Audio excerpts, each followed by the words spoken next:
मतगणना में गड़बड़ी की आशंकाओं को लेकर समाजवादी पार्टी के पदाधिकारी ने पत्रकारों से वार्ता की और उन्होंने निष्पक्ष रूप से मतगणना कराए जाने की मांग की। बता दें कि पूरे देश में 7 चरण में लोकसभा चुनाव संपन्न करा दिए गए हैं।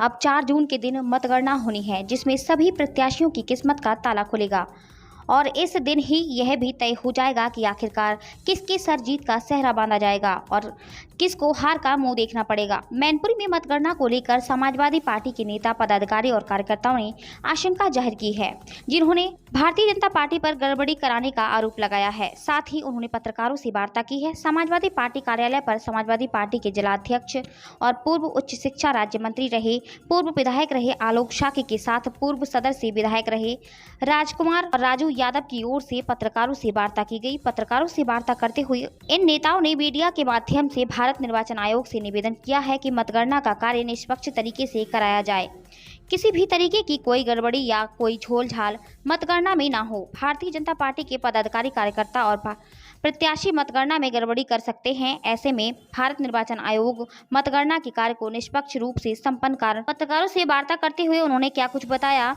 अब जरा यह भी सुनिए। शासन किसी तरीके से कोई गड़बड़ी न करे, आपके चैनल के माध्यम से आपको आपका भी सहयोग चाहिए। कोई दो राय नहीं, देश में आप लोगों ने भी तमाम खबरें दिखाई देश और प्रदेश की, उसमें इंडिया गठबंधन बहुमत के साथ सरकार बनाने जा रहा है और समाजवादी पार्टी को हम लोगों को आशंका है कहीं ये बेईमानी न करें। निष्पक्ष भारत निर्वाचन आयोग से अनुरोध और निवेदन है और जिला प्रशासन से भी अनुरोध है कि निष्पक्ष होकर मतगणना कराएं। तो क्या लगता है, जैसी चर्चाएं चल रही हैं, अभी पता चला कि कुछ एजेंट जो बने हैं मतगणना में, दूसरे जनपद से खबर आई है कि उनको मतगणना में नहीं जाने दे रही है, उनकी पुलिस परेशान कर रही है, पकड़ना चाहती है। जब वेरिफिकेशन होके एजेंट बने हैं तब उसमें क्या दिक्कत है?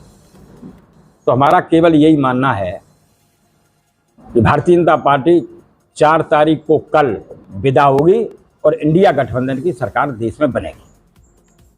लेकिन अध्यक्ष जी है जो एग्जिट पोल आ रहे हैं वो तो कुछ और ही कहानी बयां कर रहे हैं, वो प्रायोजित हैं। वो तो माननीय राष्ट्रीय अध्यक्ष जी ने एग्जिट पोल से पहले उन्होंने संदेश दिया है कि ये भ्रामक खबरें हैं और ये उनको करना ही था। मीडिया को, ये गोदी मीडिया है, पैसे के बल पर ये मीडिया चल रही है। देश में इंडिया गठबंधन की बड़े पैमाने पे मतदाताओं ने सहयोग किया है और आने वाले कल आप देख लेंगे, जब 2 बजेंगे 1 बजेगा, सरकार से भारतीय जनता पार्टी बाहर होगी और गठबंधन जीतेगा और सरकार बनाएगी। कितने एजेंट ऐसे होंगे अध्यक्ष जी जो अभी दिक्कत कर रहे हैं? अब ये सूचना मिली है, दूसरे जनपद से सूचना मिली है, वो अभी गोपनीय है।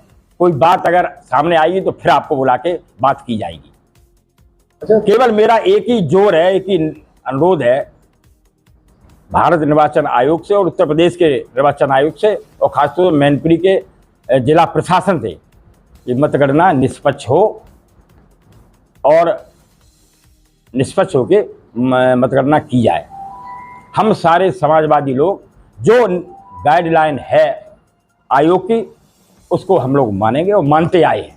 आप लोगों की बैठक भी जिला निर्वाचन अधिकारी कर्मचारियों के साथ हुई, हाँ, वहाँ पर ये बिंदु रखे हुए, तो क्या आश्वासन मिला?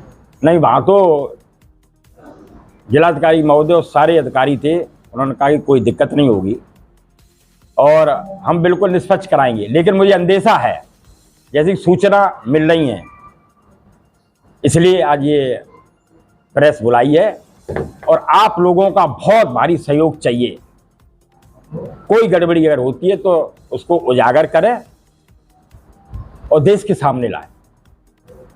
सोशल मीडिया पर चर्चा चल रही है कि गुजराती गैंग आया है वार्ता रखी गई है, क्या उद्देश्य है इस प्रेस वार्ता का? प्रेस वार्ता का देखिए पूरा उद्देश्य ये है कि ट्रांसपेरेंसी कायम रहे, ईमानदारी से ये गणना हो और उसके नतीजे सबके सामने आए, और जो नतीजे ईमानदारी से नतीजे आए उसका पालन किया जाना चाहिए।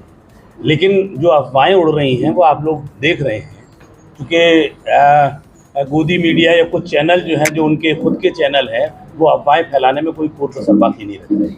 अभी देखिए कल तमाम पार्टियां, हमारी पार्टी के भी हमारे प्रोफेसर साहब राष्ट्रीय महासचिव प्रोफेसर साहब चीफ इलेक्शन कमीशन से मिले और उनको एक प्रत्यावेदन दिया सारी पार्टियों को, जो है नेताओं ने, और ये कहा कि इलेक्शन कमीशन ने एक गाइडलाइन जारी कर दी है कि जो है पोस्टल बैलेट जो है वो बाद में उनका रिजल्ट डिक्लेयर किया जाएगा, ईवीएम का रिजल्ट पहले डिक्लेयर कर दिया जाएगा और पोस्टल बैलेट का रिजल्ट बाद में डिक्लेयर किया जाएगा। इससे गड़बड़ी की संभावनाएं बहुत बढ़ती हैं, इसलिए सारी पार्टियों के लोग इकट्ठे होकर जो है चीफ इलेक्शन कमीशन से मिले हैं और उनसे ये कहा है कि जिस तरह से पहले से होता रहा है कि पहले ईवीएम का रिजल्ट डिक्लेयर होना चाहिए, उसके बाद में पोस्टल बैलेट का रिजल्ट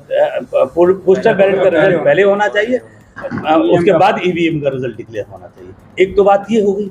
दूसरी बात ये है, पिछली बार भी हम लोग आरओ टेबल पे थे, जो राउंड वाइज विधानसभा वाइज जो सीट आती हैं उसका जिला प्रशासन ने हम लोगों को नहीं देना चाहता था।